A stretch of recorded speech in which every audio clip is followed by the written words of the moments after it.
Some of the most powerful machines ever built were scrapped before a single museum could save them. A locomotive that outperformed diesel rivals in a direct head-to-head test, destroyed anyway. A steam engine that could accelerate a 20-car train to 90 miles per hour in 2 minutes, not one survived. Locomotives that moved entire mountains of coal, held world horsepower records, and rewrote what engineers thought was possible, all of them gone. These 10 machines deserve to be remembered. They weren't. Number 10. The C&O H-8 Allegheny. The year is 1941. The Lima Locomotive Works in Lima, Ohio, delivers to the Chesapeake and Ohio Railway a machine unlike anything the world has seen. It has a 2-to-6-6-6 wheel arrangement, 2 leading wheels, 2 sets of 6 driving wheels and 6 trailing wheels, and it produces a peak horsepower output that no dynamometer reading for any reciprocating steam locomotive has ever surpassed. That machine was the H-8 Allegheny, and for all its extraordinary capability, most people today have never heard its name. The Chesapeake and Ohio Railway needed brute strength. The railroad's coal traffic moved through the Allegheny Mountains of West Virginia and Virginia, brutal grades that could crush underpowered locomotives. The C&O commissioned Lima to build something that could haul 11,500-ton coal trains through those mountains at speed, and Lima delivered with engineering that pushed every known limit of steam technology. The H-8 was enormous. In working order, the locomotive weighed approximately 771,300 pounds. Just the engine alone, not counting the tender. The tender itself added another enormous mass. It carried 25 tons of coal and 25,000 gallons of water. The heaviest axle load of any steam locomotive ever built sat under the H-8's drivers at 86,700 pounds per axle, a number so high that concerns were raised about potential track damage right from the start. During dynamometer car tests, the H-8 produced peak horsepower readings between 6,700 horsepower at around 45 miles per hour, with momentary readings touching 7,498 horsepower. That figure, 7,498 horsepower, has never been officially exceeded by any other reciprocating piston steam locomotive in recorded history. Number 9. The New York Central Niagara. In 1946, a locomotive that its own designer described as capable of sustaining 6,000 horsepower day after day took part in one of the most important trials in American railroad history. 6 New York Central 484 Niagaras were put in direct competition against EMD E8 diesel-electric locomotives on the 928-mile run from Harmon, New York to Chicago and back. The results made diesel salespeople uncomfortable. The Niagaras ran almost as cheaply per mile as the diesels. Their performance was close enough that the economic case for full dieselization wasn't as overwhelming as the manufacturers claimed. And yet, the scrapping went ahead anyway, and not a single Niagara was preserved. The Niagara story begins in 1945 when the American Locomotive Company, Alco, delivered the first Class S1A, numbered 6000, to the New York Central Railroad. Designed under the direction of NYC's Chief Engineer of Motive Power, Paul W. Kiefer, the Niagara was built specifically for the railroad's demanding New York to Chicago corridor, one of the most intensely operated stretches of main line in the world. By 1946, 25 production S1B units followed, each costing approximately $248,000. The Niagaras were engineering marvels. They produced up to 6,680 indicated horsepower, carried roller bearings on all axles and all connecting and coupling rods, and featured a boiler so large that engineers eliminated the traditional steam dome entirely to keep the profile within the railroad's loading gauge. The stack was made as low as possible for the same reason. Each locomotive's tender carried 46 short tons of coal, one of the largest coal capacities of any American steam locomotive. In service, the Niagaras averaged 26,000 miles per month, a staggering workload that demanded maintenance gangs in asbestos suits entering still-hot fireboxes to clean tubes and make repairs during the 7th day of rest between 6-day operating cycles. They hauled the 20th Century Limited, the Commodore Vanderbilt, and the Chicagoan on some of the tightest schedules in the country. Top speed, recorded at 112 miles per hour. 0 to 90 miles per hour with a 20-car passenger train in under 2 minutes. By 1953, dieselization of the main passenger trains was underway, and the Niagaras were reassigned to freight duties.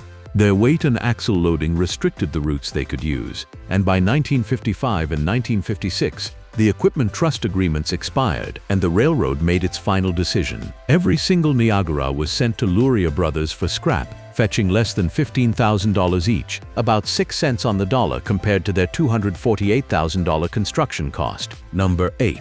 The EMD SD45. In December 1965, the Electromotive division of General Motors unveiled a locomotive that was, at the moment of its introduction, the most powerful production road diesel on the North American market.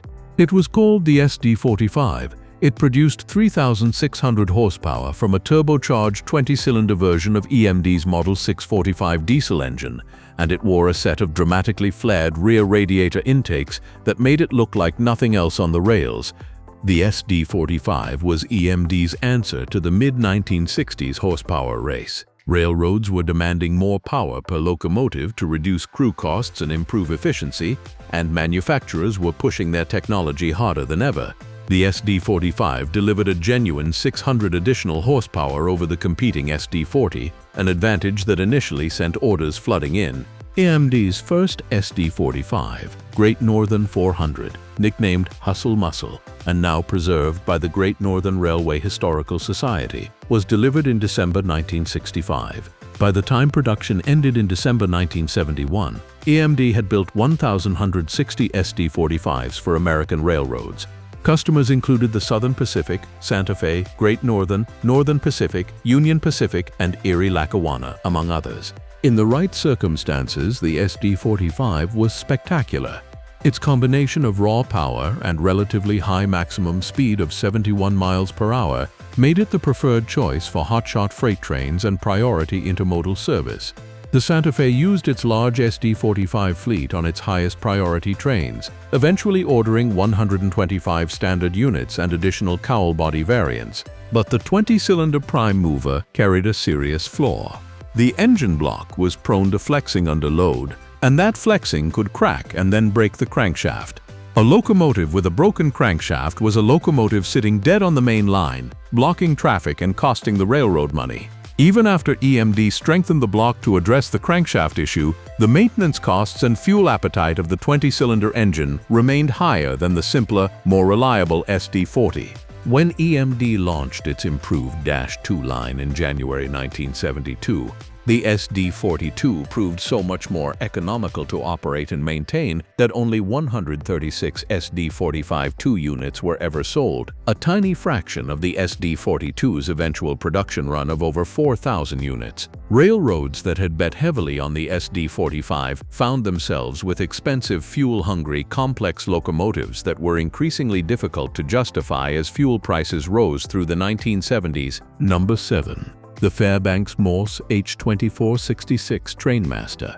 In April 1953, a company based in Beloit, Wisconsin, Fairbanks-Morse, unveiled the most powerful single-engine diesel locomotive in the world. They called it the H-24-66 or Train Master, and they advertised it as the most useful locomotive ever built. At 2,400 horsepower, it delivered more pulling power than any diesel locomotive then in existence, and no competitor would match that horsepower rating until Alco's RSD-7 entered production in January 1954. EMD wouldn't reach the same level until July 1958 with the SD-24, and GE didn't get there until September 1963 with the U-25C. For a brief window of time, Fairbanks-Morse had the most powerful diesel on the market, and they still managed to barely sell it. The Train Master's technical foundation was unique. Fairbanks-Morse built their diesel locomotives around an opposed piston engine, a design originally developed for use in military submarines during World War II. In this engine configuration, each cylinder has 2 pistons entering from opposite ends,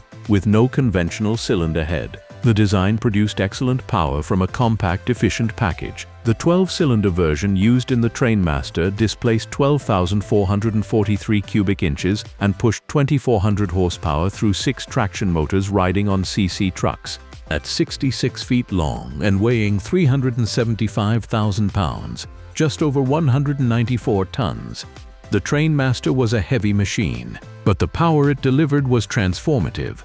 At least 20 Class I railroads tested the Train Master demonstrators, including the Pennsylvania Railroad, the Baltimore and Ohio, the New York Central, the Reading, the Southern Pacific, the Santa Fe, and the Virginian. The Virginian Railway in particular used its train masters to haul enormous coal drags through the Blue Ridge Mountains, assignments where the 112,000 pounds of starting tractive effort gave the machines a decisive advantage. The Southern Pacific put its train masters to work, hauling freight between Los Angeles and El Paso, and later on San Francisco Peninsula commuter trains, where they worked alongside GP40Ps and SDP40s until 1973. But the opposed piston engine had a critical weakness in the railroad environment. It demanded maintenance expertise that most locomotive shop crews simply didn't have. The engine was prone to poor performance at full throttle for extended periods, or in high ambient temperatures. Cooling water consumption was higher than normal. The electrical systems had inadequacies that plagued early units, and as Fairbanks-Morse's reputation declined through the mid-1950s, damaged by the commercial failure of their earlier consolidated line of cab units, railroads became increasingly reluctant to buy from a manufacturer that might not be around to provide parts and support. A total of 127 train masters were built between April 1953 and June 1957. 1 year after the last train master was completed, Fairbanks-Morse exited the locomotive business entirely. Without a manufacturer's support network, the remaining train masters became increasingly difficult to maintain. Retirements came in waves through the 1960s and into the early 90s. The last train masters in American service were on the Norfolk and Western in 1976. Norfolk and Western had intended to preserve one of the ex-Virginian units for museum display in Roanoke, but the locomotive got caught in an administrative tangle and wound up converted into a road slug instead. Today, only one complete train master survives, former Canadian Pacific Railway number 8905, built by the Canadian licensee, preserved at the Canadian Railway Museum in St. Constant, Quebec. It has no prime mover. Not a single American-operated train master survives intact. Number 6. The Alco PA Locomotive. Stand at any major railroad museum and ask a veteran rail fan which diesel locomotive was the most beautiful ever built in America, and there is a very good chance they will say the same two words, Alco PA. Introduced in 1946 by the American Locomotive Company, the PA was a passenger diesel designed with a long, sweeping nose that curved gracefully down to a pointed front end, an Art Deco masterpiece in steel. The design carried the fingerprints of industrial designer Raymond Loewy's influence, and the result was a locomotive that made EMD's competing E-Series units look box-like by comparison. The PA produced 2,000 horsepower from Alco's 244-16 diesel engine. Riding on A1A trucks where the center axle of each three-axle truck was unpowered, providing a smooth and stable ride ideal for passenger service. Later PA2 variants increased output to 2,250 horsepower.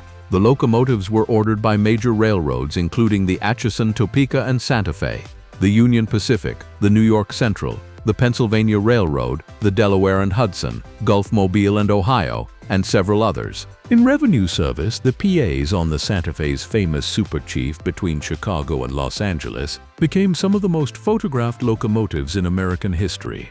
A matched set of PAs in the railroad's red and silver Warbonate paint scheme, leading the Super Chief through the American Southwest, was a sight that defined an era of passenger railroading. The PA was a genuine performer, fast, powerful for its time, and visually spectacular. But Alco's 244 engine was a serious mechanical liability.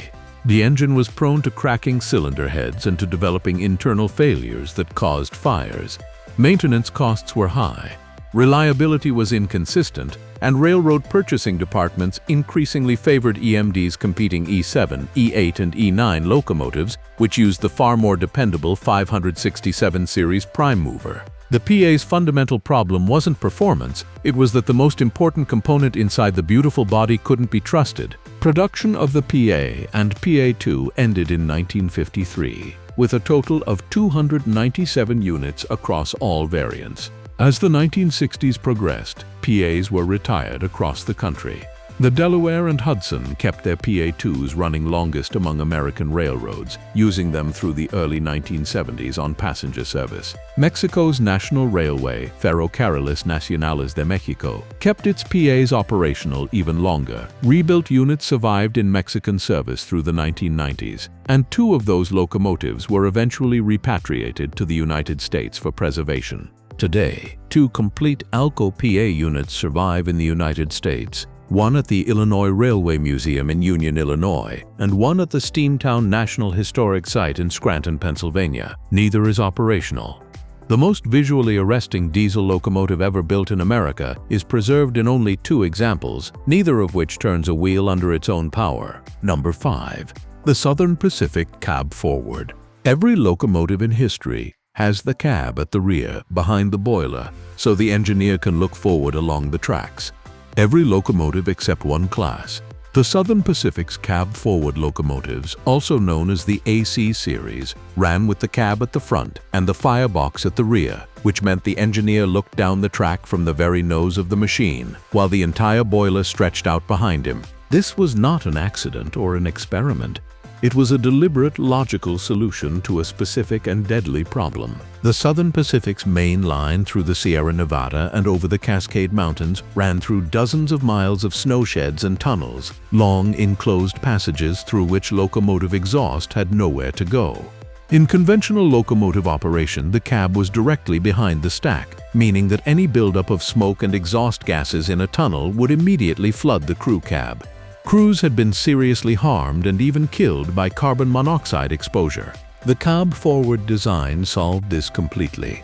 By placing the cab at the very front and firing the locomotive with oil, which flowed by gravity from the tender at the rear, the engineer and fireman breathed clean air, even in the longest tunnels, while the exhaust trailed far behind them. The Southern Pacific ordered cab-forwards beginning in 1940 and continued refining the design through the 1940s. The final and most powerful variant, the AC-12 class, was introduced in These were 4-882 articulated steam locomotives, massive machines with 4 leading wheels, 2 sets of 8 driving wheels and 2 trailing wheels. They produced approximately 5,800 horsepower and weighed over 1 million pounds with their loaded tenders. Their tractive effort reached 124,300 pounds. By the early 1950s, the AC-12s and their predecessors were engaged in daily combat with the Sierra Nevada grades, hauling freight trains over the Donner Pass and through the Cascades in conditions where tunnels could stretch for miles.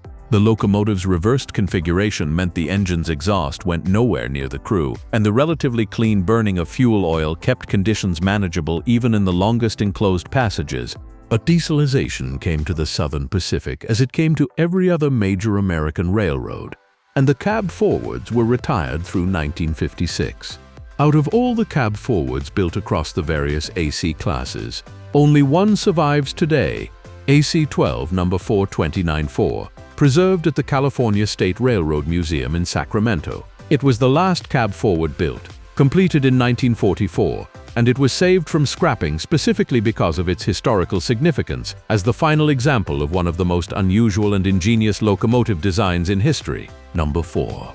The Virginia Railway Class EA Electric. Most Americans have never heard of the Virginian Railway.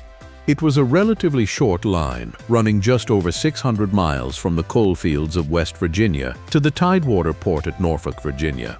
But it was one of the most intensely trafficked coal railroads in the world, and it operated what was, in its time, one of the most remarkable electric locomotive systems in North America. The Virginian electrified its main line in 1925, running 11,000-volt AC current through overhead catenary wires across 134 miles of mountain railroad. The purpose was the same as always with Virginian engineering: haul more coal faster, more reliably, through grades that would destroy conventional power. The electric locomotive fleet reached its pinnacle with the Class ELC locomotives, delivered by General Electric in 1956 and 1957.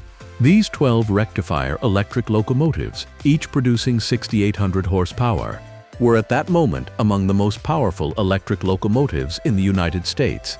They used a silicon rectifier system to convert the 11,000-volt AC catenary power to DC for the traction motors, a technology that was genuinely cutting-edge in the mid-1950s. The LC locomotives were spectacular performers, weighing 497,000 pounds each. They could move coal trains with a power and reliability that no steam or diesel locomotive of the era could match on those specific grades.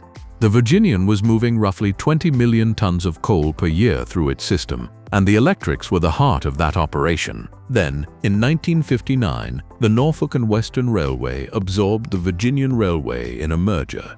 The Norfolk and Western already operated with diesel locomotives on its own main lines and did not want to maintain two separate motive power systems. In 1962, the electric catenary was torn down, and the ELC locomotives, barely 6 years old, were sold to the New Haven Railroad in Connecticut. The New Haven used them until its own absorption into Penn Central in 1968, at which point the former Virginian electrics were retired and eventually scrapped. A railroad system that had moved mountains of coal, with some of the most advanced electric locomotive technology in the world, was dismantled not because it failed, but because a corporate merger made it inconvenient. The Virginian's electrification, its locomotives, and its remarkable engineering legacy were erased in less than a decade. Number 3.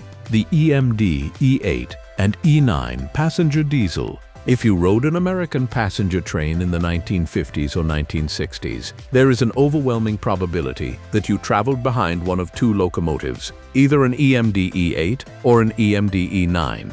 These twin-engine passenger diesel electrics were the backbone of American intercity passenger service across the post-war decades, pulling the country's most famous named trains and then being quietly retired and scrapped as Amtrak standardized its fleet.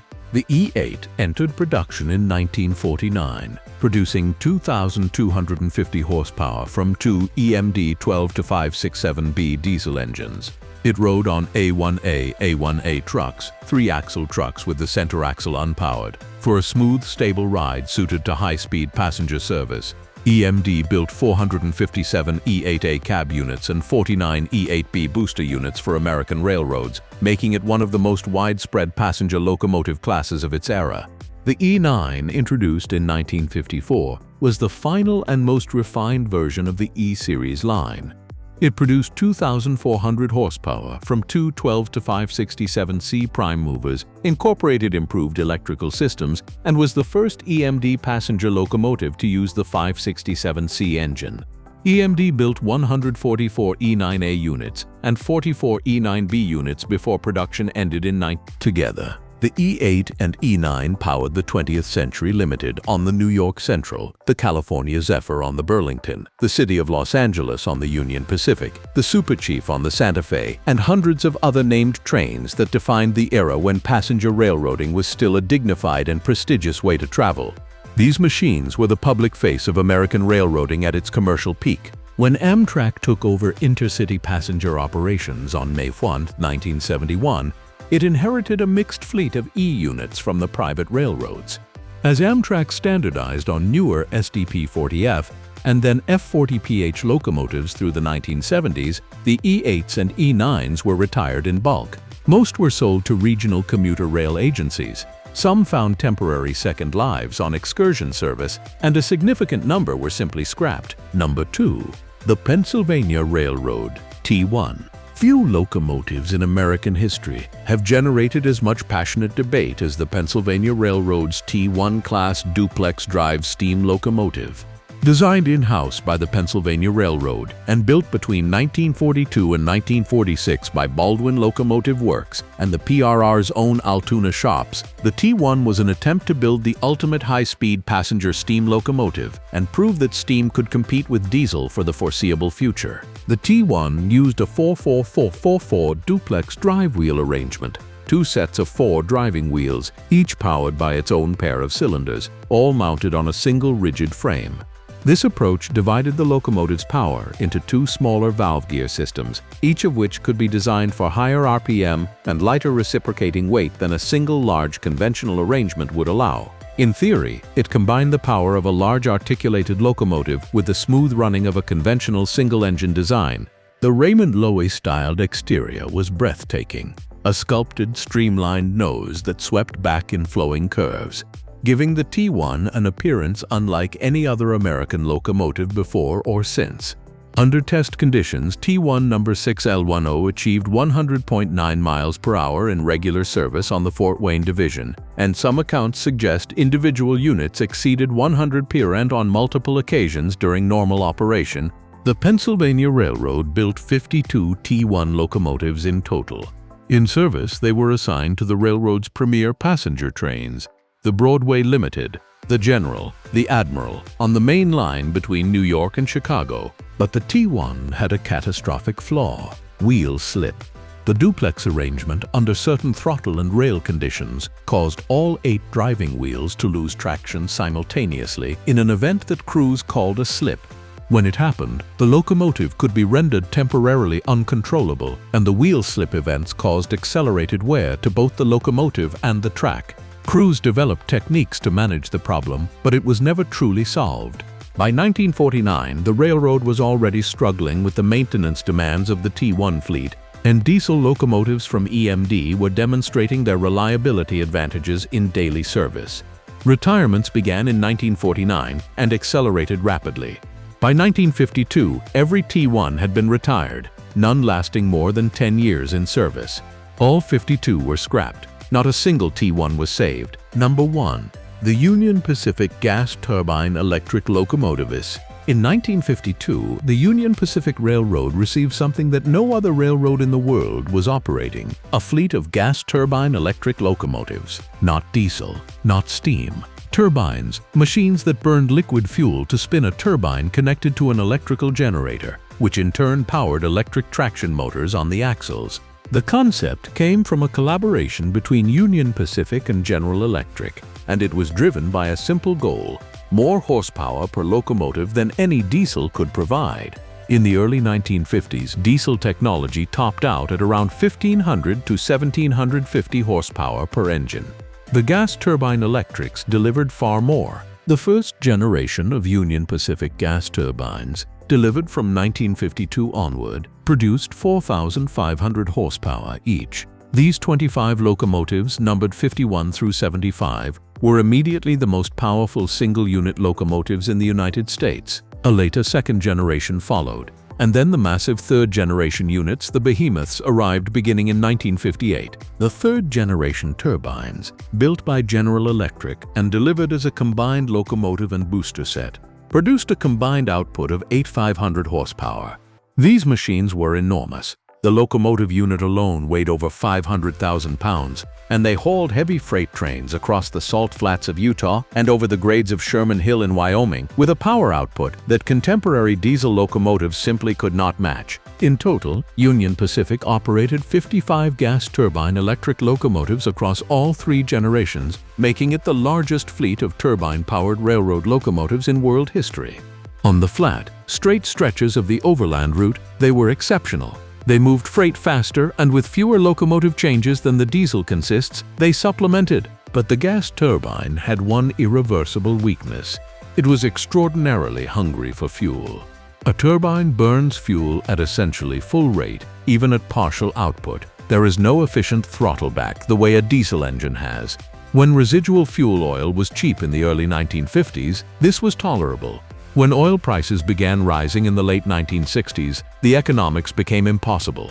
The turbines also required specialized maintenance that most railroad shop facilities weren't equipped to provide, and field repairs in remote locations were difficult and time-consuming. The last Union Pacific gas turbine electric was retired in 1970, the end of a program that had lasted barely 2 decades. Not a single unit was preserved. Every one of the 55 machines that had briefly made Union Pacific the operator of the world's most powerful and most exotic motive power was scrapped and melted down. No recording adequately captures the sound of those turbines at full speed. No museum has one to show. The entire program, a genuine American technological marvel that sat at the intersection of jet-age aviation technology and heavy freight railroading, exists now only in photographs, technical documents, and the memories of the crews who ran them. So that's it for today. If you like this video, then please hit the like and subscribe button for more videos. Thanks for watching.